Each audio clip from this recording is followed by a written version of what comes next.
Welcome back to Parenting Shrink Wrap. Melissa and Sam here with a special guest today, Dr. Rebecca Vickers, who's a pediatrician local to the Annapolis area. Dr. Vickers is a graduate of New York Medical College and completed her training at Johns Hopkins Hospital and has been practicing pediatrics since 1995. She's the owner of a local pediatric practice called Arundel Pediatrics. I have the pleasure of knowing and sharing patients with Dr. Vickers and cross-referring through the years. And one of the awesome things I think about having Dr. Vickers in our area is that she brings a great holistic approach to pediatric health care to the kids and families that she sees at her practice. So welcome, Dr. Vickers. Thank you for joining us. Thank you for inviting me. I'm thrilled to be on. Can you begin by telling our listeners a little more about your professional trajectory, but also you have a real intentional focus on holistic health when it comes to pediatrics, which is perhaps not training that, I'm not an MD, but I'm not sure that that's training that like traditionally trained pediatricians get necessarily in their med school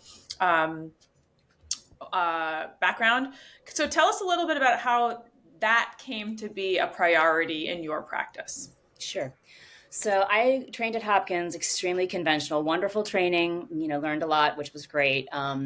And then we had, my husband and I had to have two children, and our oldest had some really severe health issues. And we did all the conventional route and we did everything we were taught, and really nothing worked. She was sick for a year and a half and had basically a lot of issues that we really had to turn to functional medicine to solve. And so when I started looking at integrative and functional medicine, which is really what are root causes, right? What is really causing the symptom? Don't just treat the abdominal pain and vomiting. What's causing that? Or don't just treat any specific symptom. What's really going on? And what are the different systems that are in balance or out of balance that you need to look at?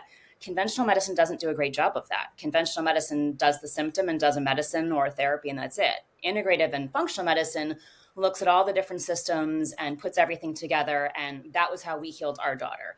My husband also had some health issues. So between the two of them, again, conventional really didn't work for either of them. So we got into this world of functional medicine, and it's really changed how I practice everything, whether it's preventive medicine and just, doing my well visits. There's different things I incorporate that I think I wasn't trained to do, certainly.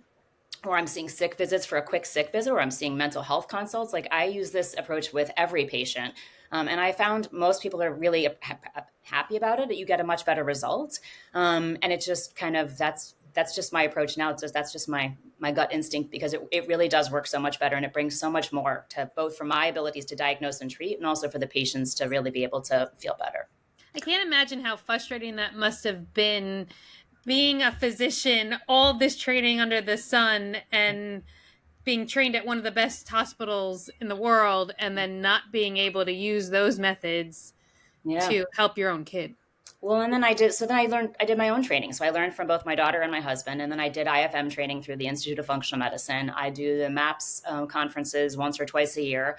And I continue to learn, because it's, learning this stuff as, a 40-year-old. I mean, I'm older now, but, this is constantly like new stuff I'm still learning and practicing and bringing to the patients that we treat. And I've taught the other providers here to do that too, which I think is really rare. Like, most of the practices in our area, wonderful providers, very conventional. So some of the people are, most people don't approach things the way I try to teach the other providers here to do that. What's MAPS? What does that mean? I should even if you don't know what that stands for, what is it? Is it a functional medicine?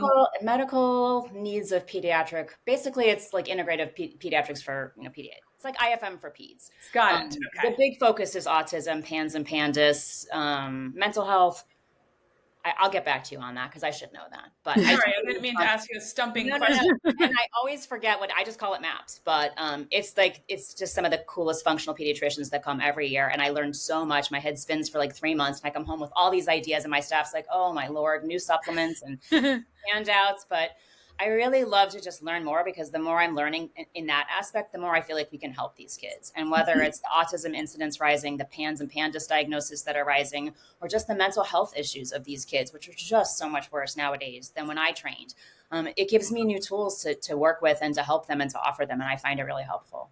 How much training did you get in like general pediatrics for like mental health, autism, PANS, PANDAS?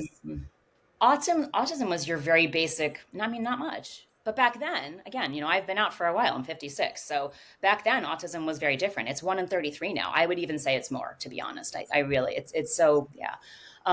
Mental health, a little. I had the benefit, both my parents were therapists. My dad was a psychiatrist. My mom was a social worker. So I feel like I've grown up, with a lot more mental health exposure than most people. My dad used to sit me down and talk to me about how to use medicines, and gave me a lecture, and I gave it to my providers. And so I think I've had more training, but I also have a huge interest in it. So because of my parents, so I think I sought that out a little bit more. Like I used to go to conferences with my dad, and but I mean, yeah, I've had to do a lot more training. I mean, this is not something they offer in your basic residency, which, but again, back then, 3 out of 4 teenagers wasn't on mental health medicine. Nowadays they are.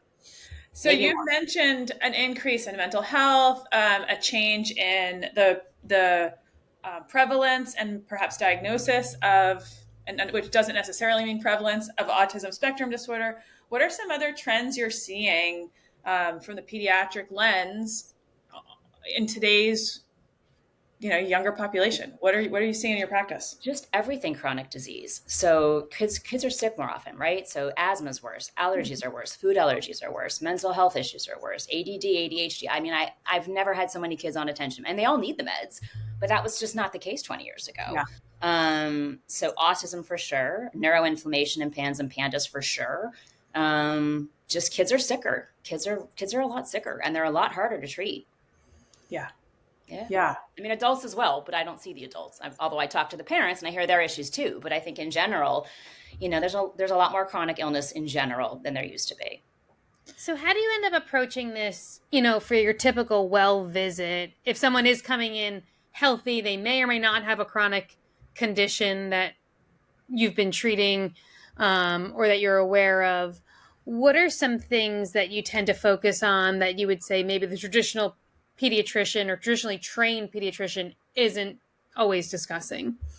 Well, and again, I don't want to knock that, because I don't really know what they're doing. But like even just like a newborn visit, right? So I ask about the delivery. If it was a C-section, I put them on probiotics, because a C-section is a sterile birth, so they don't get the good bacteria from the vaginal tract. So you want to set their microbiome up to be successful. So I don't think not a lot of people do that, but I've taught these guys to do that.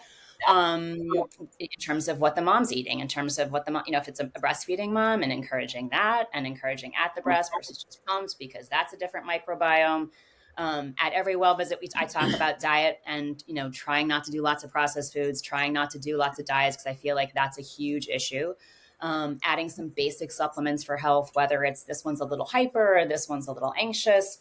I try to use food and nutrition and supplements, and also just lifestyle, talking about, are they on their screens all the time? Like, when do you read a book? When do you get outside and breathe fresh air? And not just, oh yeah, you have your shots, go to kindergarten. Like I do this at every well visit. So I try. What are some, you mentioned screens, what are some of the things that you think are causing some of the chronic illness or the increased incidence of inflammation and attention issues and mental health concerns? And I recognize I'm not, you probably don't, you haven't done your own research here, but just in terms of anecdotal lifestyle patterns, what are you seeing? I think the world's pretty toxic. I mean, I think our food supply is really toxic. At the MAPS conference this spring, the number one theme was ultra-processed food is really what's driving the inflammation for adults and for kids. So I am constantly talking, please don't give your child a Lunchable. Just make your own Lunchable. Get some fresh meat, get some fresh crackers, take all the processed stuff out and all the chemicals out. You can still have a Lunchable, but it's like a healthy Lunchable without the chemicals. I can't tell you how many kids come in here and they're on their screens, whether they're a year old or they're 5 years old or they're 10. So if I have a kid that I see reading a book, I make a big deal about it. And I'm like, that's so great that you're coming in here with and I mean, I really try to push the reading and the exercise and the fresh air. But the world in general, I mean, it's a pretty toxic place. There's a lot of stress going on. So these teenagers that are in this world that we live in, it's a lot on them. It's a lot of stress. So the news and the politics, and it's a tough time to be a teenager. I would concur with that as a Right? mental health therapist, a parent coach, an educator. Like I would concur with all of that. I don't have the lens in terms of food intake, but I have done reading on my own, for my own health. This has come up in other podcasts as a concussion survivor and a Lyme disease warrior, one over the other. Like Yeah. some of the functional medicine stuff is what finally got me out of the rut that I was in for close to like 7 or 8 years it was, and so I do know that what you put in your body does affect you on a cellular level, and we don't think like that necessarily as Americans. I don't think that that's our thought. Like, hey, this like crappy snack that has a shelf life of 3 years that I could get in a vending machine someplace and is dyed orange, which I love, by the way. That's like Cheetos. I just love Cheetos. Anyway, like I don't eat them very much anymore, but like I certainly did when I was younger, right? Same. And that stuff has a way of affecting every cell in our body. That's what's fueling us. But think like what society has done. Like you go buy eggs, and eggs are being bleached white to look a certain way. Most eggs don't come out white. They just don't. It's done like everywhere. Like I have to buy different eggs at Easter time to dye eggs because the brown ones don't dye well. I mean, if you ever go and eat like farm to table or eat someone, eggs that just came out, if one of your friends has chickens and you eat fresh eggs, they taste completely different. They do. And it's crazy. Like if you go to Europe, their food supply is so much different, right? So I have people that have either a gluten sensitivity or a dairy sensitivity, and they really don't feel good in the United States. They go to Europe, they can eat that stuff all the entire vacation. They feel great. I mean, our food supply is really just it's toxic, unfortunately. And for some people, that's a trigger. For some people they don't react, but for other people, it really is. But I think there's so many times where kids will come in with like upset stomach complaints, headache complaints, and they're like these like vague things, and it is hard to figure out an underpinning cause, and you don't want to put your kid necessarily on a standing headache medication or stomach medication if it's not actually going to fix the problem, or it's going to relieve symptoms for a short duration of time. It doesn't get at the underlying issue at hand. Yeah, and there's a lot of kids that come in with chronic headache and they get diagnosed migraine. What's causing the headache? Like, is that gluten? Is that post-concussive? Is that Lyme or other tick-borne concerns like babesia? There's a lot of babesia in this area that people just don't know about. And you're not going to pick that up. I mean, most people aren't testing for it. Or chronic abdominal pain. Instead of just saying, let's take a reflux medicine, or, like what's causing it? Like looking at the whole picture. That's kind of how I try to use functional medicine. That's and so you rattled off some of the cases, tick-borne illness, right? What are some other things that could be behind stuff in the last week, I've talked to families and the chronic like digestive issues since like the child was little, mm-hmm. like manifesting as like with difficulty going to the bathroom, right? Mm-hmm. Or headaches, stomach aches. And of course, as a therapist, like we all bring our lens to the table. And so I'm like, okay, what could be the mental health related concern that the body could be reacting to, or trauma? Another patient talked about like getting very, very sick after a traumatic experience like the year prior. Like, well, it could have been the body's way of like being like, pay attention to me. Like I've got unmet needs, right? But what are some things that, like if parents are seeing this stuff in their child, chronic stomach ache, like what, give us like hypotheses, like what could parents think? Oh, could be this, could be that. And then because how can we help parents be better advocates on behalf of their children with their providers? I think I would just say that if the conventional means are not working, but they still have these chronic complaints, they should look into a functional medicine or integrative provider, because conventional will do XYZ. If they're still having symptoms and they're still just calling it chronic migraine or chronic this or, irritable bowel, there may be other options. I can't give like one specific piece of Yeah. advice, but like, again, that's what happened for us. Like when the conventional world fails, there are things integrative medicine can do. There's functional medicine, GI workshops and tests you can do. Is it a food sensitivity? Is it a bacterial overgrowth? Is it a bacteria just imbalance? Is it a leaky gut? Leaky gut and leaky brain go together. That can affect the mental health. There's so many different connections. One of my favorite things, and I've taught my providers about here, my husband's very sensitive to mold. So I learned all about mold. I never learned about that at Hopkins. We never discussed it, right? It was, anyway. I can't tell you how many college students come home and they're like, I was sick all year. I had mono. I've been sick more than I've ever have. I'm chronically congested. I'm chronically tired. I'm like, well, you lived in a moldy dorm. Like, Yep. let's do some labs and let's detox you from mold and let's never put you in mold again. And let's see how much better you feel. That's such a classic one. That, I wouldn't have known about had I not been through my own experiences and having to learn about mold. But mold's a toxin. It suppresses the immune system. It affects the brain. It affects the mental health. So in so many ways, again, if there's a chronic symptom, just looking for more than just like, just label the symptom and give a drug. Like what's causing that common symptom? Mm-hmm. Like what's the root cause? Well, and behind that is like for parents and kids, you deserve an answer for why this is happening for you, because this doesn't happen to healthy bodies. Especially kids. It's also a little bit kids different. are generally healthy. Yeah. So the concept of functional medicine is there's something that's aggravating your body that's out of whack that shouldn't be there. Like, is it a food sensitivity? Is it a bacterial overgrowth? Is it mold? Is it a toxin? Or is there something your body's missing, like a nutrient deficiency, like B12 and mental health, or vitamin D and immune system? Like, is there something that we need to get rid of? Is there something we need to add? And just trying to balance that for everything, brain, gut, immune, mental health, like everything. So in terms of, you said, I try and teach my providers this, like your training has been, intentional on your part, spurred by life experience, but then intentional. Yeah. Would you say your practice is it's a hybrid, isn't it? It's not a functional medicine practice. There's tell us a little bit more about how your providers work and how you work to integrate this even through classical conventional medicine. I try to teach my providers the basics. How much of that they go with is really up to them. Some do it more than others. No one does it as much as me, but I've been living this for so long. And, nobody here has a kid with autoimmune disease. Nobody kid has a husband who had Lyme, babesia, mold toxicity, concussions. I have these crazy life experiences. So I'm so passionate about these causes. Like concussions, like the standard concussion is you go to, the post-concussive clinic and they just keep testing you until.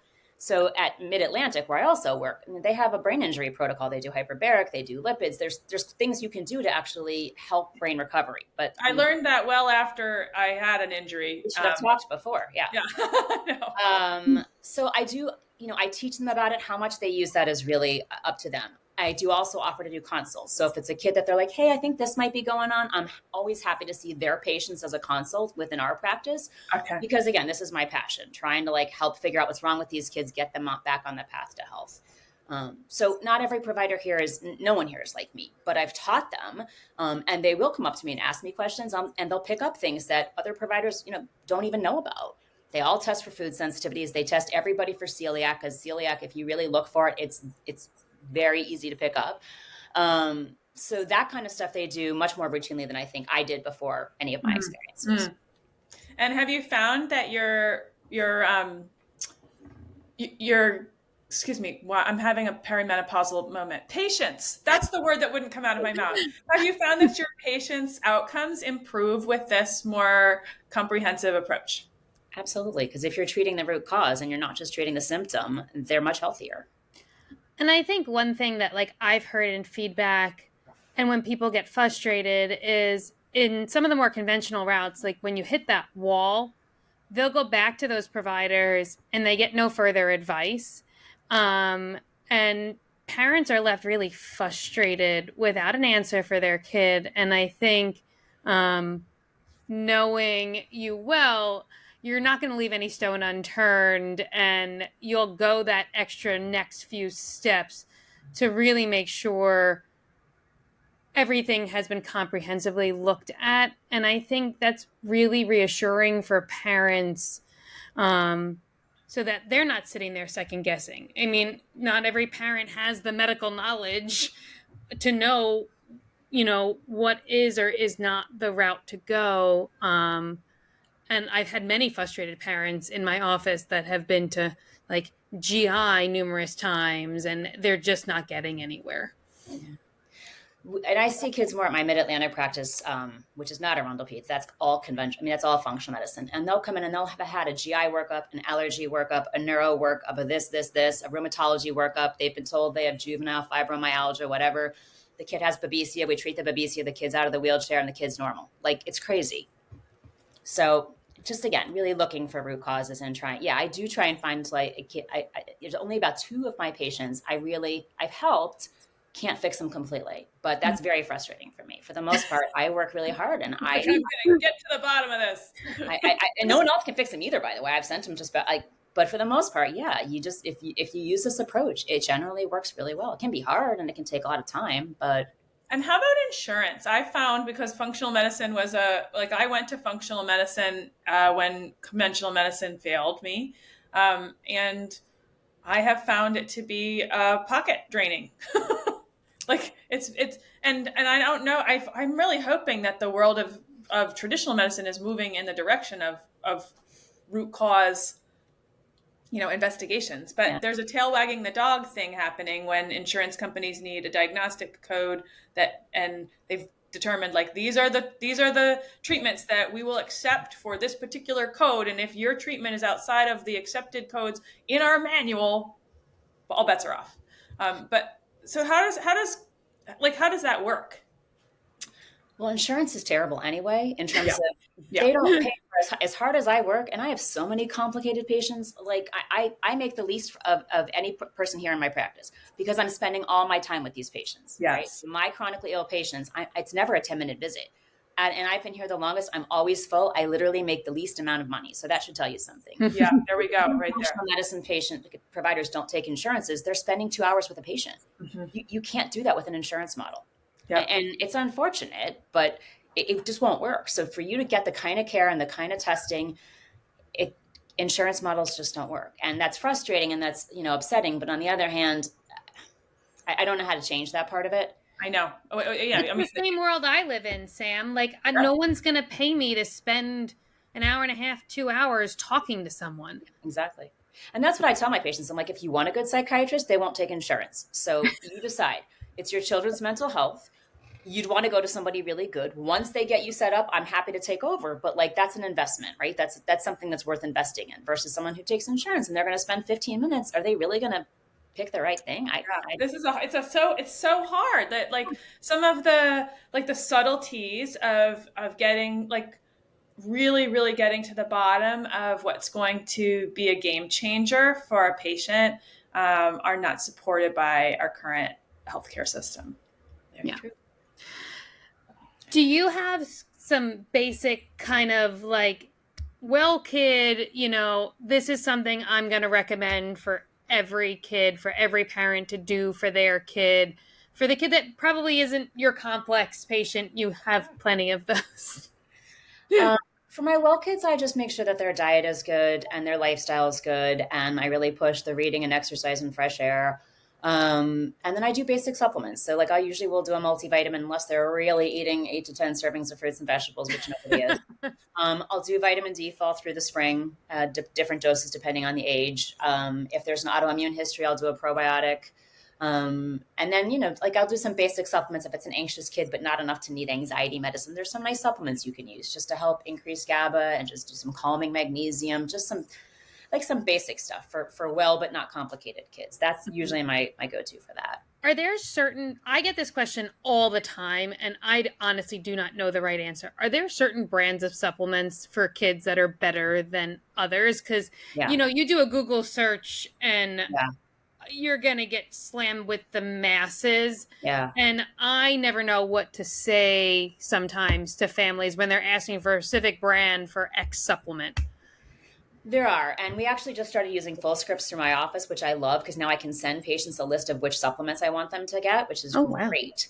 For I've had a provider use that. I love it. Yeah, it's great.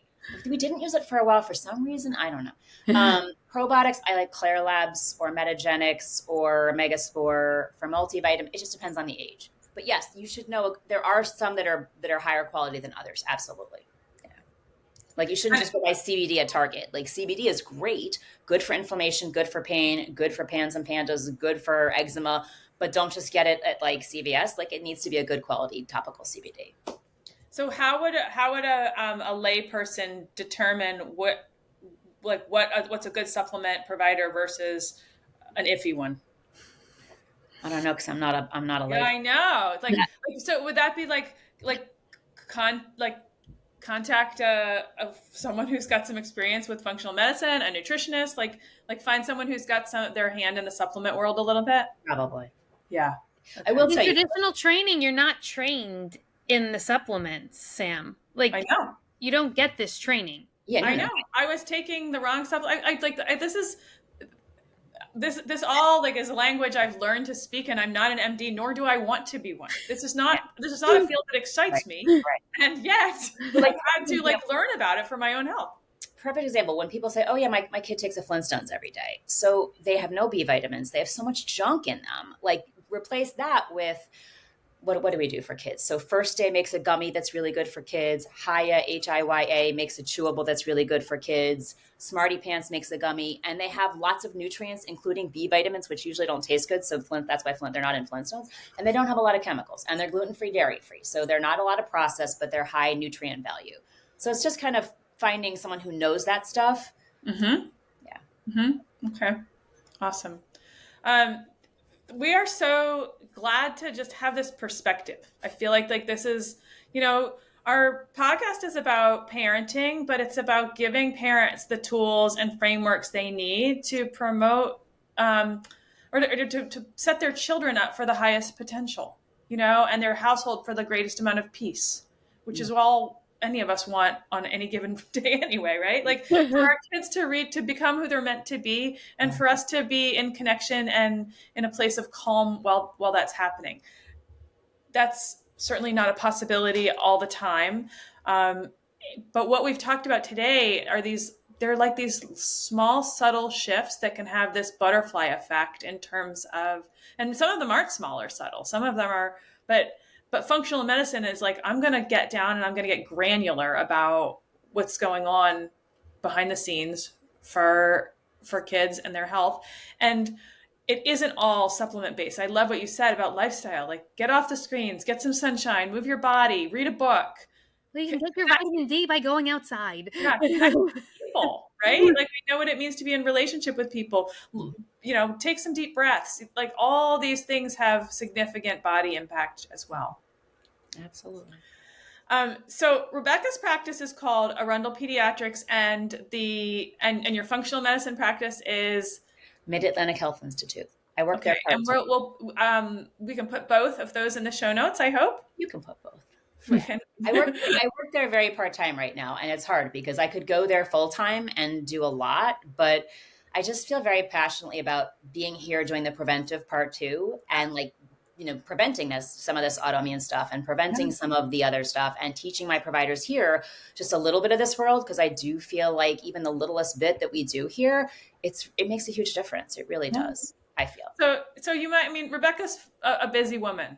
You may not see me, but you might not see her, but you can at least understand. You can read about her practice. You can read about her philosophy, and you can, if you're in the Annapolis area, and if you're not in the Annapolis area, you can kind of just get a sense of what this type of practice stands to do for your children, for your family. And I hope that the conversation today has opened some doors, made people think, perhaps raised some good questions that people can take to their local providers and start unpacking. So thank you for being on here and for doing the work that you do. Thank you for inviting me. And if people are interested in terms of finding a functional provider, I think it's ifm.org, instituteoffunctionalmedicine.org. There's a tab that says find a provider. And there's a similar tab under MAPS, if I could remember what that is, medical, special, or something like that. But under both of those, people that have those trainings will be listed on there. So if people are looking for somebody who wants to do those kind of consults, and they're not primary care, they're consults. But that's a nice resource for people if they would like to try and find someone. Awesome. Maybe we can put that in the show notes as well. Maybe you'll forward that to us and we can put those links for folks to check out. Dr. Rebecca Vickers, thank you for being on Parenting Shrink Wrapped and for doing the work that you do. Listeners, thank you for tuning in for another episode. We love you. We love your kids. Thank you for raising the next generation of world changers. We'll see you at the next episode.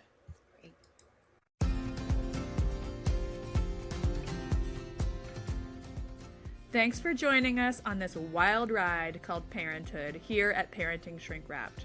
We hope today's episode gave you some useful tools and maybe even a few laughs to help you navigate the twists and turns of raising teens and kids.